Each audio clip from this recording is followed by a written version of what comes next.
السلام علیکم دوستو، کیسے ہیں آپ سب؟ میں زبینہ فیاض ایک بار پھر آپ کے ساتھ تو میں شروع کر رہی ہوں زندان محبت پارٹ 3۔ تم یہ ایڈونچر پھر کبھی کر لینا، دن کی روشنی میں پلیز، رابعہ نے باقاعدہ ہاتھ جوڑ کر منت کی تھی اس سے۔ ارے چپ کرو یار، دکھ نہیں رہا؟ پاگل ہے وہ آدمی، اور جسے خود کا ہوش نہیں اسے کیا پتا کہ کیا بات کرنی ہے کیا نہیں۔ تم بھی بے وقوفوں کی طرح اس کی باتوں میں آ گئی۔ صرف 5 منٹ کی بات ہے، چلو اب پھر گھر بھی جانا ہے۔ زیادہ اندھیرا ہو گیا تو کنونس کرنا بھی مشکل ہو جائے گا گھر والوں کو، ہانیہ کہہ کر اس بغیر دروازے لگی عمارت میں داخل ہو گئی۔ رابعہ نے ایک نظر دور پگڈنڈی پر جاتے اس پاگل شخص پر ڈالی، پھر دل میں اللہ کا نام لے کر اپنے سیل فون کی ٹارچ آن کرتی ہانیہ کے پیچھے چلتی۔ یہ غور کیے بغیر کہ عمارت میں داخل ہوتے ہی ان کے موبائل کے سگنلز غائب ہو چکے تھے۔ بھابی، حسن کہاں ہے؟ گھر میں ہی موجود ہے یا کہیں باہر گیا ہے؟ مہرالنساء اپنی جٹھانی کے گھر داخل ہوئی۔ انہیں کچن میں پا کر سیدھے وہیں جاتے ہوئے پریشان سے لہجے میں پوچھا، ارے آؤ مہرالنساء، کیا ہوا؟ سب خیریت ہی ہے نا؟ حسن اپنے کمرے میں ہے، کچھ دیر پہلے ہی آیا ہے۔ تم کیوں پریشان دکھائی دے رہی ہو؟ بشریٰ بیگم نے جلدی جلدی پیڑے بناتے ہوئے ایک نظر مہرالنساء کی طرف دیکھا۔ بھابی، ہانیہ ابھی تک گھر نہیں آئی، پیپر تو کب سے ختم ہو چکا ہے اس کا، نہ جانے کہاں رہ گئی ہے۔ میرا دل بہت گھبرا رہا ہے، حسن سے کہیں نا پلیز اسے دیکھ آئے ذرا، اس کے بابا بھی آج لیٹ آئیں گے ورنہ میں ان سے کہہ دیتی۔ مہرالنساء روحان سی ہو کر بولی۔ نہ جانے کیوں ان کی چھٹی حس کسی خطرے کی نشاندہی گوئی کر رہی تھی۔ دل بیٹھا جا رہا تھا بس۔ ہائے ہائے، ابھی تک گھر نہیں لوٹی؟ ارے کہاں رہ گئی ہے بچی؟ دیکھو تو باہر کیسا اندھیرا پھیل رہا ہے۔ اچھا تم ایسا کرو، حسن اپنے کمرے میں ہوگا، اسے جا کر کہو کہ پہلے ہانیہ کو لے کر آ جائے۔ جب تک وہ آئے گا تب تک میں کھانا بھی تیار کر لوں گی۔ بشریٰ بیگم نے تیزی سے ہاتھ چلاتے ہوئے انہیں جواب دیا۔ وہ بھی قدرے پریشان سی ہو گئی تھی۔ مہرالنساء سر ہلاتی حسن کے کمرے کی جانب بڑھ گئی۔ وہ دروازہ کھٹکھٹا کر اندر داخل ہوئی تو حسن بیڈ پر نیم دراز لیپ ٹاپ پر کچھ ضروری میلز چیک کر رہا تھا۔ السلام علیکم چچی جان۔ مہرالنساء کو اندر داخل ہوتا دیکھ کر وہ سیدھا ہو کر بیٹھا اور ادب سے سلام کیا، ساتھ ہی لیپ ٹاپ کی اسکرین بھی فولڈ کرتے ہوئے اسے ایک جانب کھسکا دیا۔ وعلیکم السلام حسن بیٹا، ہانیہ ابھی تک گھر نہیں آئی ہے، تم پلیز جا کر دیکھو ذرا کہاں رہ گئی ہے وہ۔ میں اسے کال بھی کر رہی ہوں لیکن فون ہی نہیں لگ رہا، شاید نیٹ ورک کا مسئلہ ہے۔ مہرالنساء نے آتے ہی حسن سے اپنی پریشانی شیئر کی۔ ان کی بات پر حسن نے ایک نگاہ گھڑی پر ڈالی۔ میری اسے تقریباً 1 گھنٹہ پہلے بات ہوئی تھی چچی جان، تب وہ کہہ رہی تھی کہ بس کا انتظار کر رہی ہے۔ میں نے اسے کہا بھی تھا کہ میں آ جاتا ہوں لینے، لیکن اس نے منع کر دیا تھا۔ ویسے بھی اب تک تو اسے آ جانا چاہیے تھا، نہ جانے کہاں رہ گئی۔ میں کال کرتا ہوں اسے۔ حسن ایک دم بے چینی کا شکار ہوتے ہوئے ہانیہ کا نمبر ملانے لگا، لیکن بے سود، جواب ہی موصول نہیں ہو رہا تھا اس کے نمبر سے۔ مہرالنساء جو آس بھری نگاہوں سے حسن کی طرف دیکھ رہی تھی، اس کی بار بار کوشش کرنے پر مایوسی ہو گئی۔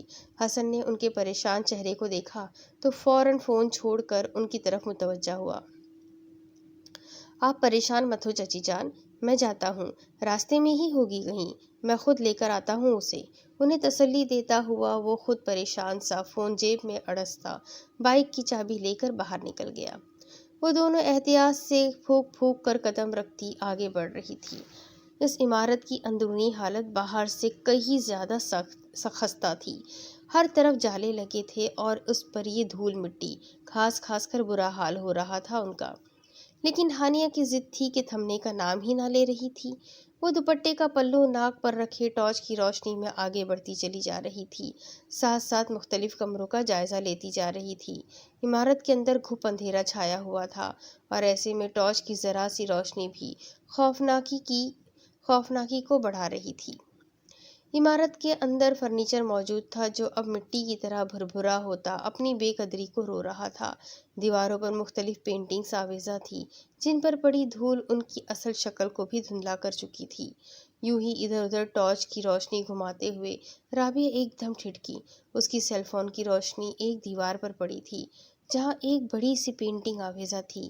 جس چیز نے رابعہ کو چونکایا تھا وہ تھی اس پینٹنگ میں بنی اس کی اور ہانیہ کی تصویر، وہی لباس جو ان دونوں نے آج پہنا تھا، وہی حلیہ جو آج کا تھا، وہی بیگس جو آج وہ دونوں لے کر آئی تھی، سب کچھ وہی تھا اس پینٹنگ میں۔ فرق تھا تو صرف اتنا کہ ان دونوں کی گردنیں کٹی ہوئی تھی جن سے خون بہہ رہا تھا۔ گردن کا کٹ بہت واضح تھا۔ اس پینٹنگ نے اسے ششدر کر دیا۔ اس کی تو گویا سانس ہی تھمنے لگی تھی، منہ پر ہاتھ رکھے وہ بے یقینی سے پیچھے ہونے لگی۔ پیچھے موجود دیوار سے ٹکراتے ہی اس کی جان حلق میں آ گئی۔ منہ سے ہلکی سی چیخ برآمد ہوئی تھی، لیکن پیچھے دیوار کو دیکھ کر جان میں جان آئی۔ تبھی ایک دم سے اسے ہانیہ کا خیال آیا، وہ وہاں نہیں تھی، نہ جانے چلتی چلتی کہاں پہنچ گئی تھی، اور یہ خیال ہی جان لینے کو کافی تھا کہ وہ دونوں الگ الگ ہو چکی تھی، اکیلی اور تنہا۔ ہانیہ، اس نے خشک ہوتے لبوں پر زبان پھیرتے ہوئے آواز دینی چاہی۔ ہانیہ، کہاں ہو تم؟ اب کی بار تھوڑی بلند آواز میں پکارا تھا، ساتھ ہی وہ اندازے سے آگے بڑھنے لگی جس طرف ہانیہ کے جانے کی امید تھی۔ ہانیہ، پلیز پلیز جواب دو، دیکھو مجھے پتا ہے تم جان بوجھ کر چھپی ہوئی ہو مجھے ڈرانے کے لیے۔ فار گاڈ سیک ہانیہ، میری جان چلی جائے گی، سامنے آ جاؤ، وہ بھیگی آواز میں کہہ رہی تھی، لیکن کوئی جواب سنائی نہ دیا، معمولی سی آہٹ بھی سنائی نہ دے رہی تھی وہاں۔ ہانیہ، میں واپس چلی جاؤں گی یار، اگر تم سامنے نہ آئی تو، بہت ہی گھٹیا مذاق۔ اس کی بات ادھوری تھی جب ہانیہ کی دل خراش چیخ سنائی دی جس نے رابعہ کے رہے سہے حواس بھی سلب کر دیے۔ وہ شدید اضطراب کا شکار ہوتا بائیک پر گھر سے ہانیہ کے ایگزامینیشن سینٹر تک 2 چکر لگا چکا تھا، لیکن راستے میں کہیں بھی اسے ہانیہ دکھائی نہ دی تھی۔ بس اسٹاپ پر بھی رک کر تلاشتی نگاہوں سے ادھر ادھر اسے ڈھونڈا، لیکن خدا جانے وہ کہاں چلی گئی تھی۔ پسینے سے شرابور ہوتے ہوئے اس نے ایک جگہ بائیک روکی، پیشانی مسلتے ہوئے سوچنے کی کوشش کی کہ آخر وہ کہاں جا سکتی ہے۔ شاید اپنی اسی دوست کے گھر چلی گئی ہو جس کے ساتھ وہ گھر آ رہی تھی، لیکن اگر ایسا تھا بھی تو کم از کم ایک کال کر کے اسے بتا دینا چاہیے تھا۔ اوپر سے ہانیہ کی اس دوست کے گھر کا کچھ بھی اتا پتہ معلوم نہ تھا، ورنہ اس کے گھر سے ہی معلوم کر لیتا۔ حسن نے ایک بار پھر موبائل نکال کر اس کا نمبر ملایا، لیکن ابھی بھی صورتحال وہی تھی، نمبر سے جواب ہی موصول نہ ہو رہا تھا، دوسری جانب شاید سگنلز ہی موجود نہ تھے۔ وہ پریشانی میں مبتلا ہوتا بائیک پر بیٹھنے ہی والا تھا جب اچانک نگاہ روڈ کے ایک طرف کچی زمین پر پڑی۔ وہ ایک دم ٹھٹک سا گیا، پہلے کچھ حیران ہوا، پھر بجلی کی سی تیزی کے ساتھ آگے بڑھ کر نیچے گری وہ انگوٹھی اٹھا لی۔ بلا شبہ وہ ہانیہ کی ہی گولڈ کی رنگ تھی جو حسن نے اسے انگیجمنٹ پر پہنائی تھی، لیکن اس انگوٹھی کا سائز ہانیہ کی انگلی سے تھوڑا سا بڑا تھا، جس کی وجہ سے انگوٹھی اس سے کھلی تھی۔ لیکن حسن کو اس کی انگلی میں وہ رنگ دیکھ کر خوشگوار سا احساس ہوتا تھا، تبھی اس کی فرمائش پر ہی ہانیہ ہر وقت وہ انگوٹھی پہنے رکھتی تھی، لیکن آج وہی انگوٹھی یہاں نیچے گری تھی۔ یقیناً ہانیہ اس بات سے بے خبر ہوگی، لیکن اگر انگوٹھی یہاں تھی تو پھر ہانیہ کہاں ہوگی؟ حسن نے بےتابی سے ادھر ادھر نظریں گھماتے ہوئے اسے کھوجنا چاہا، لیکن وہاں دور دور تک کسی زیروح کا نام و نشان تک نہ تھا۔ بس کبھی کبھار سڑک پر کوئی سواری آتی اور تیزی سے گزر جاتی۔ اس نے الجھن زدہ انداز میں بالوں میں ہاتھ پھیرا، پرسوچ نظریں اس جگہ جمائی جہاں انگوٹھی ملی تھی۔ وہاں زمین کچی ہونے کی وجہ سے قدموں کے نشانات واضح ہو رہے تھے۔ حسن نے جلدی سے سیل کی ٹارچ آن کرتے ہوئے بغور دیکھا، 2 لوگوں کے قدموں کے نشان تھے۔ نشانات کی ساکھ سے اندازہ ہو رہا تھا کہ یہ نشان عورتوں کے جوتوں کے ہیں، کیونکہ ایک جوتے کے نشان سے معلوم پڑ رہا تھا کہ وہ ہیل کا نشان ہے۔ ہانیہ اور اس کی دوست بھی تو 2 ہی فرد تھے، تو کیا یہ جوتوں کے نشانات ان دونوں کے ہیں؟ اگر ہاں تو پھر وہ دونوں آخر کہاں جا سکتی ہے؟ ان نشانات سے حسن نے اندازہ لگانے کی کوشش کی، نشانات سامنے جاتی پگڈنڈی کی طرف مڑ رہے تھے۔ حسن نے سامنے نظر آتی اس عمارت کو بھی دیکھا جس کی حالت خاصی خستہ دکھائی دے رہی تھی، لیکن پھر سر جھٹک دیا کہ اسے یقین تھا کہ ہانیہ اتنی بھی سرفری نہیں کہ یوں سڑک پر اتر کر کسی بھی عمارت میں گھس جائے۔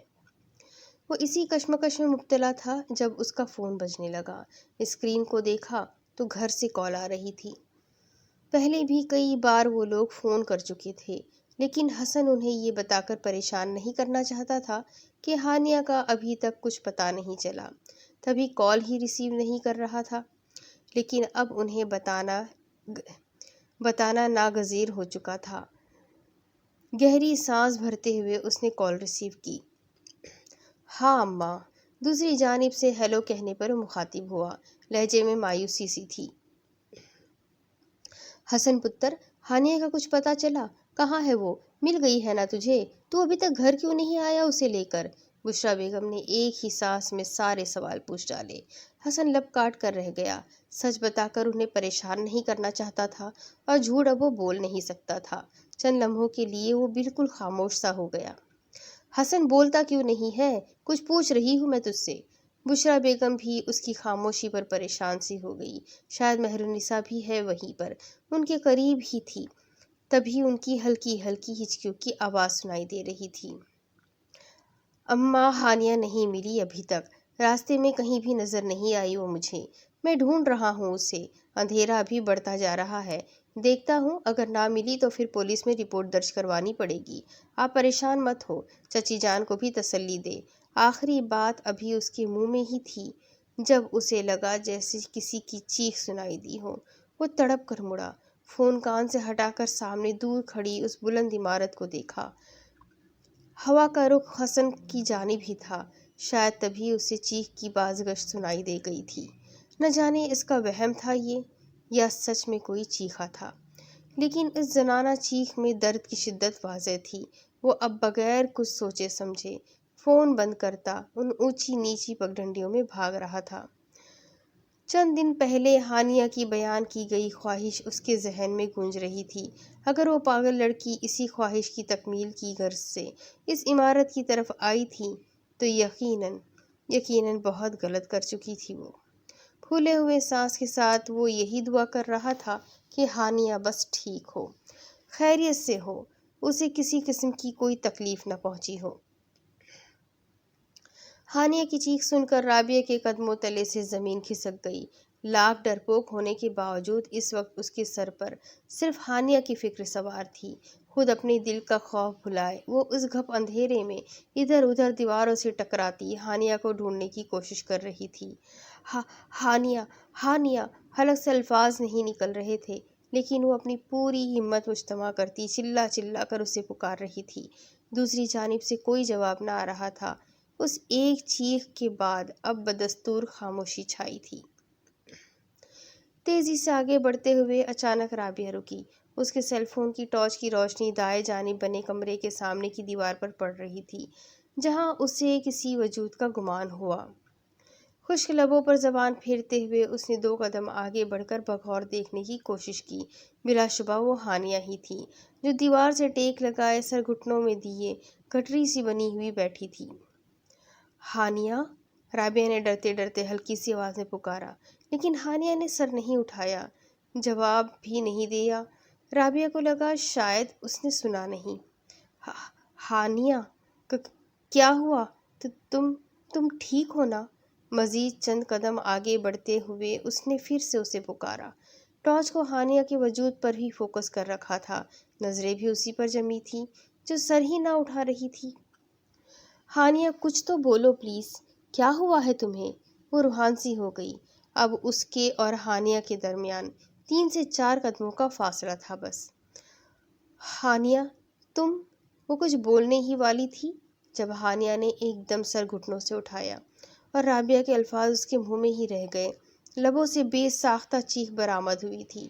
فون بھی ہاتھ سے چھوٹ کر زمین پر جا گرا تھا۔ ہانیہ کی آنکھیں سرخ ہو گئی تھی، جیسے بہت سا خون جمع ہو گیا ہو ان میں۔ آنکھوں کا سیاہ حصہ تو سرے سے ہی غائب تھا، سفیدی بھی نہ تھی، صرف سرخ تھی، گہرا سرخ رنگ، خون کا رنگ۔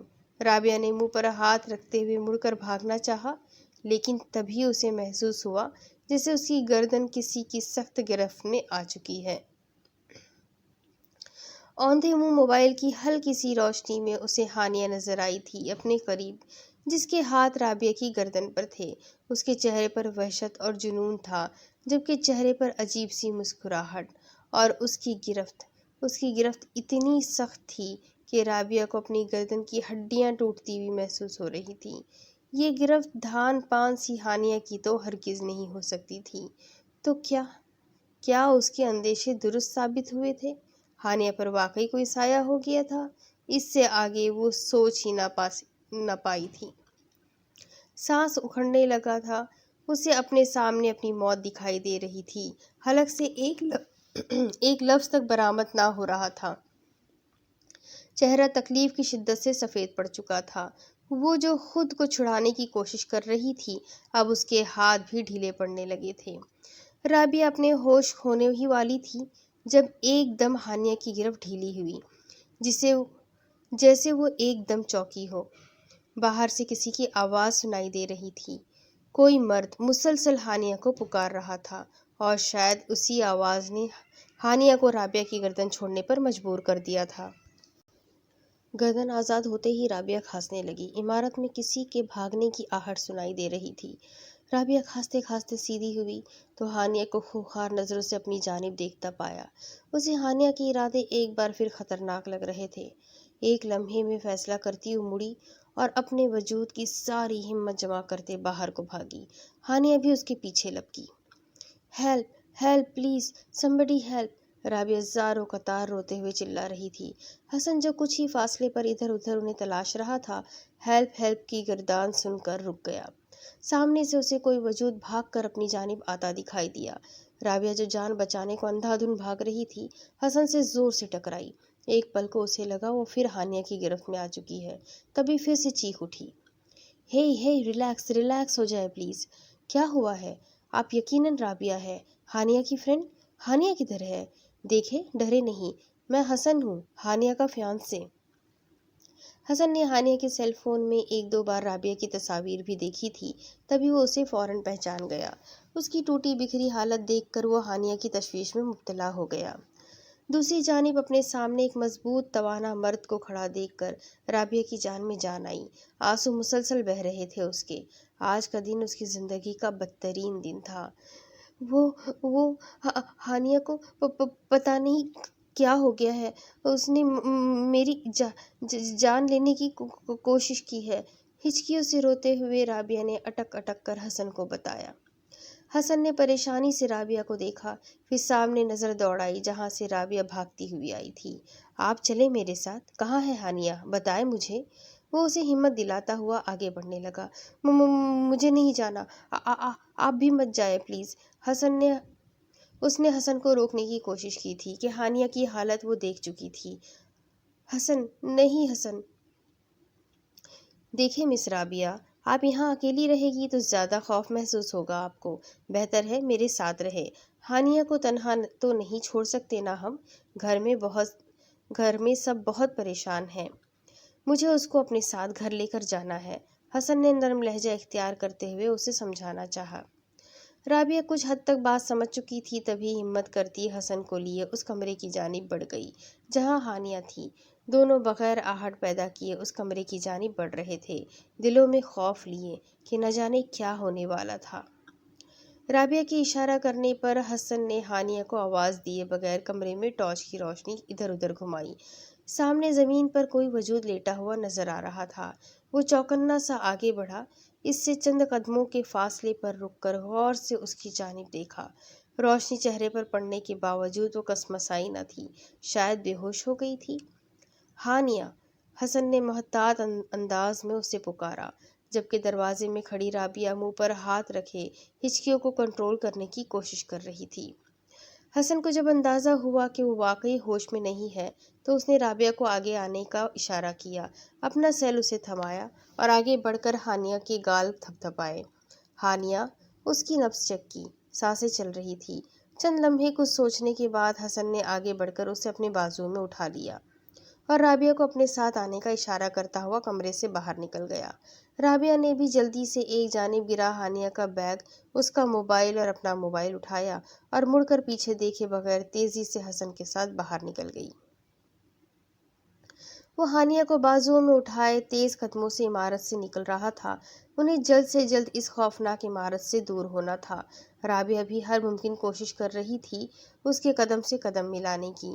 ابھی تک وہ بے تحاشا ڈری سہمی ہوئی تھی۔ یقین ہی نہیں ہو رہا تھا کہ کچھ دیر پہلے اس کے ساتھ جو کچھ ہوا وہ حقیقت تھی۔ پگڈنڈیوں سے ہوتے ہوئے وہ روڈ تک پہنچ گئے تھے۔ ہانیہ ابھی تک ہوش میں نہ آئی تھی۔ وہاں روڈ پر ایک جانب حسن نے ہانیہ کو لٹایا۔ رابعہ نے اس کا سر اپنی گود میں رکھا۔ وہ ہانیہ کی اس حالت کو دیکھ کر مسلسل رو رہی تھی۔ حسن نے ادھر ادھر نگاہ دوڑائی۔ ایک تو یہ جگہ ہی بالکل ویران سنسان تھی کہ مدد کے لیے بھی کوئی نہ تھا۔ حسن کے پاس پانی بھی نہیں تھا کہ جس کے چھینٹے ہانیہ کے چہرے پر مار کر اسے ہوش میں لایا جا سکے۔ ایکسکیوز می، پانی ہوگا آپ کے پاس؟ اس نے جھجکتے ہوئے رابعہ کو مخاطب کیا۔ رابعہ نے کچھ سوچتے ہوئے بیگ کی زپ کھولی، اندر سے واٹر بوتل نکالی، لیکن بدقسمتی سے وہ بھی خالی تھی۔ تھک کر رابعہ نے نفی میں سر ہلا دیا۔ حسن ہانیہ کے چہرے کو دیکھنے لگا۔ صورتحال ایسی تھی کہ وہ سمجھ نہیں پا رہا تھا کہ کیا کرنا چاہیے۔ اسے اس حالت میں گھر لے نہیں جا سکتا تھا کہ گھر والے 100 سوال کرتے، اور اگر اصل بات کا پتہ چل جاتا انہیں تو ہانیہ کی کلاس لگ جاتی۔ چچا جان سے تو کچھ بعید بھی نہ تھی کہ وہ اسے 2-4 تھپڑ جڑ دیتے آج کی اس حرکت پر، اور ہانیہ کو کوئی ڈانٹے یہ حسن کو برداشت نہ تھا۔ اس لیے بہتر تھا کہ یہ بات گھر والوں کے علم میں ہی نہ لائی جاتی۔ رابعہ نے دھیرے دھیرے حسن کو ساری بات بتا دی کہ کس طرح اس نے ہانیہ کو اس عمل سے روکنے کی کوشش کی تھی، لیکن اس نے رابعہ کی ایک نہ سنی اور اپنی ضدی طبیعت سے مجبور اسے بھی ساتھ لے کر ہی گئی۔ کچھ ہی دیر گزری تھی کہ روڈ پر ایک رکشہ آتا دکھائی دیا۔ حسن نے ہاتھ دے کر رکشہ روکا اور ان سے پانی طلب کیا۔ رکشہ پر موجود سواریوں میں سے کچھ لوگ انہیں مشکوک نگاہوں سے تک رہے تھے تو کچھ ہمدردی سے، کچھ کی نگاہوں میں دلچسپی تھی تو کچھ میں رحم۔ خیر، ایک شخص کے پاس سے پانی کی بوتل مل ہی گئی۔ حسن نے جلدی سے ہانیہ کے منہ پر پانی کے چھینٹے مارے۔ اس کے گال تھپ تھپائے۔ وہ چند ہی لمحوں میں کسمساتی ہوئی اٹھ بیٹھی۔ رابعہ نے سہمی ہوئی سی نگاہوں سے اسے دیکھا، لیکن اس کی حالت ٹھیک دیکھ کر قدرے مطمئن ہوئی۔ حسن، تم یہاں؟ ہانیہ نے اٹھتے ہوئے حسن کو مخاطب کیا۔ وہ شاید حیران ہو رہی تھی حسن کو اپنے سامنے دیکھ کر۔ اٹھ کر بیٹھتے ہی اس نے ایک دم دونوں ہاتھوں میں سر تھاما۔ یوں لگ رہا تھا جیسے اس کا دماغ انجانی زنجیروں میں جکڑ گیا ہو۔ ہاں، طبیعت ٹھیک ہے اب تمہاری؟ حسن نے تشویش سے پوچھا۔ میں ٹھیک ہوں۔ تم کب آئے؟ اور ہم یہاں روڈ پر کیا کر رہے ہیں؟ رابعہ، تم رو کیوں رہی ہو؟ وہ رابعہ کے نم اور رستے ہوئے چہرے کو دیکھ کر تڑپ اٹھی تھی۔ رابعہ کی آنکھوں میں پھر سے نمی جمع ہونے لگی اس سین کو سوچ کر، اس وقت ہانیہ کا روپ یاد کر کے۔ نہیں، کچھ نہیں، ایسے ہی بس آنکھ میں کچھ چلا گیا تھا۔ یقیناً ہانیہ سب کچھ بھول چکی تھی۔ رابعہ نے بھی اسے بتانا مناسب نہیں سمجھا کہ وہ خواہ پریشان ہو جاتی۔ حسن نے بھی اسے خاموش رہنے کا ہی اشارہ کیا تھا۔ ہانیہ، گھر چلے؟ سب گھر والے ویٹ کر رہے ہوں گے، حسن نے نرم لہجے میں اسے مخاطب کیا، جبکہ رابعہ نے دوپٹہ سر پر جماتے ہوئے گردن پر پڑے ہانیہ کے ہاتھوں کے نشانات چھپانے چاہے۔ ہانیہ نکاہت محسوس کر رہی تھی، جیسے پورا جسم ٹوٹ پھوٹ کا شکار ہو، لیکن پھر بھی سر ہلاتی حسن کا سہارا لیے گھر جانے کے لیے اٹھ گئی۔ رابعہ نے اس کی چیزیں اسے تھمائی اور حسن نے بائک اسٹارٹ کرتے ہوئے بیٹھنے کا اشارہ کیا۔ انہوں نے پہلے رابعہ کو اس کے گھر ڈراپ کیا، پھر حسن ہانیہ کو لیے اپنے گھر کی جانب چل پڑا۔ جبکہ ہانیہ، جو پہلے ہر وقت چہکتی رہتی تھی، آج نہ جانے کیوں گمسم اور خاموشی سی تھی۔ اب اگلے دن۔ چچی، ہانی کہاں ہے؟ حسن پرجوش سا ان کے گھر داخل ہوا۔ سامنے ہی لان میں چیئر ہے۔ چیئر پر بیٹھی چائے کی چسکیاں لیتی مہرالنساء کو دیکھا تو انہیں مخاطب کیا۔ ارے حسن، تم آؤ بیٹا، بیٹھو، چائے پیو گے؟ ہانی اپنے روم میں ہے۔ اسے چائے کی آفر کرتے ہوئے مہرالنساء نے اس کی بات کا جواب بھی دے دیا۔ نہیں چچی، شکریہ، مجھے ہانیہ سے کچھ ضروری بات کرنی تھی، میں بس ابھی آیا اس سے مل کے۔ حسن کا چہرہ کسی انجانی سی خوشی سے چمک رہا تھا۔ مہرالنساء قدرے حیران ہوئی اور اس کی اس ایکسائٹمنٹ پر مسکرا بھی دی۔ حسن تیز قدموں سے اندر کی جانب بڑھ گیا۔ ہانیہ کے دروازے کے سامنے رک کر اس نے اپنا پھولا ہوا سانس درست کیا، ایک ہاتھ میں پڑا گفٹ کمر کے پیچھے چھپایا اور لبوں پر دھیمی سی مسکراہٹ لیے دروازے پر دستک دی۔ پہلی دستک پر کوئی آواز نہ سنائی دی، اندر سے اجازت بھی نہ دی گئی تھی۔ ہانیہ، حسن نے اسے پکارتے ہوئے دوبارہ دستک دی، لیکن کوئی جواب نہیں دیا گیا۔ حسن نے قدرے حیران ہو کر دروازے کا ہینڈل گھمایا، دروازہ کھلتا چلا گیا۔ اس نے نظریں ادھر ادھر گھمائی، گمان تھا کہ شاید وہ واش روم میں ہوگی، تبھی جواب نہیں دیا۔ لیکن حسن کو حیرت کا جھٹکا لگا جب ہانیہ کو بیڈ پر ہی آلتی پالتی مارے بیٹھے دیکھا۔ ہانی، کیا ہوا یار؟ دستک بھی دی میں نے، آواز بھی، کوئی جواب کیوں نہیں دیا تم نے؟ وہ تھوڑا پریشان سا ہو گیا۔ پچھلے کچھ عرصے سے ہانیہ کا رویہ بہت عجیب سا ہو گیا تھا، بالکل کمرہ نشین ہو کر رہ گئی تھی وہ۔ ہر وقت ہنسنے مسکرانے والی لڑکی کو نہ جانے کیوں خاموشی کا دورہ پڑ گیا تھا۔ اس بار بھی کوئی جواب نہ پا کر حسن قدم بڑھاتا اس تک آیا۔ چہرے کی خوشی بھی مان سی پڑ گئی تھی اس کی سرد مہری کی وجہ سے۔ ہانیہ، میں تم سے مخاطب ہوں، اس کے سامنے بیٹھ کر حسن قدرے سخت لہجے میں بولا۔ وہ جو سامنے موجود کاغذ پر آڑی ترچھی لکیریں کھینچ رہی تھی، اس نے ایک پل کو ہاتھ روکا، نظریں اٹھا کر حسن کو دیکھا اور پھر سے اسی کام میں مصروف ہو گئی تھی۔ اس کا بے رنگ چہرہ اور خالی خالی آنکھیں دیکھ کر حسن کے اندر کہیں گہری تکلیف کا احساس جاگا تھا۔ کہاں تو وہ سلیقہ مند نقص سے تیار رہنے والی لڑکی تھی، لپسٹک کی تو شیدائی تھی وہ۔ حسن نے کبھی اسے لپسٹک کے بغیر نہ دیکھا تھا، لیکن پچھلے کچھ عرصے سے وہ جیسے خود اپنے ہی وجود سے بے نیاز ہو گئی تھی۔ کسی اور کے جذبات و احساس کا تو خیال کرتی، اسے اپنا خود کا ہوش نہ تھا۔ چند لمحے بے بسی سے اس کے جھکے سر کو دیکھتے رہنے کے بعد حسن نے کمر کے پیچھے چھپایا ہوا گفٹ نکالا۔ مبارک ہو ہانیہ، تمہارا رزلٹ آیا ہے آج اور فرسٹ ڈویژن میں پاس ہوئی ہو تم۔ کچھ دیر پہلے کی خوشی ایک بار پھر اس کے لہجے میں جھلکنے لگی۔ ہانیہ نے پینسل روکی، اس کے بڑھائے گئے گفٹ کو دیکھا، پھر گہرا سانس بھرتے ہوئے وہ گفٹ تھام کر بغیر اسے دیکھے سائڈ پر رکھ دیا۔ حسن جو یہ توقع کر رہا تھا کہ وہ خوشی سے پاگل ہو جائے گی، چیخ اٹھے گی، فوراً گفٹ کھول دے گی، سارے گھر والوں کو جا کر یہ خوشخبری سنائے گی، اس کا یہ ایسا سرد سپاٹ رویہ نہ جانے کیوں اسے الجھن میں مبتلا کر گیا۔ ہانیہ، کیا ہوا ہے یار؟ تم ایسی روکھی پھیکی سی کیوں ہو گئی ہو؟ مجھ سے ناراضگی ہے کوئی؟ وہ پہلے بھی کئی بار کوشش کر چکا تھا کہ اس رویے کی وجہ ڈھونڈنے کی، اپنی کوئی غلطی کوئی کوتاہی تلاش کرنے کی، لیکن لاکھ کوشش کے باوجود اسے اپنی کوئی غلطی یاد نہ آئی جس پر ہانیہ خفا ہو سکتی۔ میں نے کیا کیا ہے؟ حسن کا شکوہ کرنے پر بالآخر ہانیہ نے زبان کھولی۔ یہ تو میں پوچھنا چاہ رہا ہوں کہ میں نے کیا کیا ہے؟ تم مجھ سے ٹھیک طرح بات نہیں کرتی؟ اب میرے ساتھ کہیں باہر نہیں جاتی، ہمارے گھر نہیں آتی، کوئی ہنسی مذاق نہیں کرتی، کوئی شور شرابہ نہیں، کوئی شوخی شرارت تک نہیں، اور تو اور اتنی بڑی خوشخبری سنانے آیا میں آج تمہیں۔ جانتی ہو، ابھی تک کسی اور کو اس بارے میں نہیں بتایا میں نے کہ پہلے تمہیں ہی بتاؤں گا۔ ایک اور بھی گڈ نیوز تھی میرے پاس، لیکن تم نے اپنے پاس ہونے پر ہی کوئی ری ایکشن نہیں دیا، تو دوسری نیوز پر کیا کہو گی؟ یہاں تک کہ آج میرے دیے گفٹ پر تھینکس تک نہیں کہا تم نے، جبکہ پہلے بے تابی سے میرا دیا گیا گفٹ کھول دیا کرتی تھی، کئی بار اپنی خوشی کا اظہار کرتی تھی، ایسی تو کبھی بھی نہیں تھی تم۔ وہ اداس سا کہہ رہا تھا۔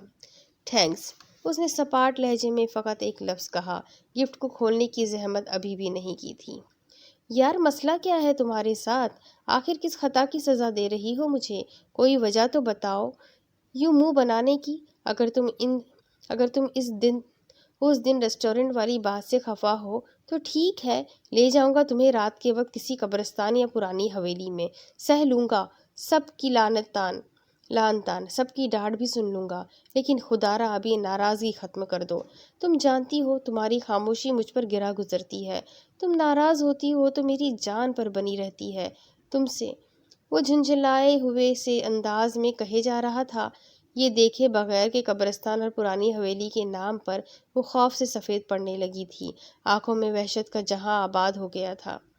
مجھے مجھے نہیں جانا کسی قبرستان، مجھے کسی حویلی میں بھی نہیں جانا، جاؤ چلے جاؤ یہاں سے، دفع ہو جاؤ تم، مجھے یہیں رہنا ہے، میرے کمرے میں، کوئی مت آؤ میرے پاس، کوئی مت آیا کرو میرے پاس۔ وہ ایک دم ہذیانی انداز میں چیخنے چلانے لگی تھی۔ حسن اپنی بات بھول کر بوکھلاہٹ میں اسے تکنے لگا، جو بے ربط سے جملے بولتی چلی جا رہی تھی اور پیچھے کی جانب ہوتی جا رہی تھی، دونوں بازو اپنے وجود کے گرد لپیٹے، وہ جیسے سب سے چھپنے کی کوشش کر رہی تھی۔ اس کی سانسیں بھی ناہموار تھیں۔ ہانی، ہانی، کیا ہوا ہے تمہیں؟ ہانی، پلیز چیخنا بند کرو۔ ٹھیک ہے، کہیں نہیں لے کر جاؤں گا تمہیں، پلیز ریلیکس۔ وہ اس کے قریب کھڑا اسے سنبھالنے کی کوشش کر رہا تھا، لیکن ہانیہ اس کے ہاتھ جھٹکتی، بار بار پیچھے کی جانب کھسکتی جا رہی تھی۔ مہرالنساء اس کی چیخیں سن کر بھاگتی ہوئی کمرے میں آئی، سوالیہ نگاہوں سے حسن کو دیکھا۔ حسن نے بے بس سی نگاہ ان پر ڈالی، پھر شانے اچکا دیے کہ وہ خود بھی نہیں جانتا ہانیہ کی اس حالت کی وجہ۔ مہرالنساء نے ہانیہ کو پچکارتے ہوئے اسے ٹھنڈا کرنا چاہا۔ وہ ڈرے سہمے سے انداز میں مہرالنساء کے گلے لگ گئی، کسی چھوٹی سی بچی کی طرح جو خواب سے اچانک ڈر جاتی ہو۔ مہرالنساء کے اشارہ کرنے پر حسن ایک نگاہ اس پر ڈالتا کمرے سے باہر نکل گیا۔ اب اس کے آگے کی سٹوری میں آپ کو اگلی قسط میں سناتی ہوں کہ آگے کیا ہوگا۔ یہ جاننے کے لیے میرے ساتھ بنے رہیں۔ اگلی قسط میں پھر ملیں گے، تب تک کے لیے اللہ حافظ۔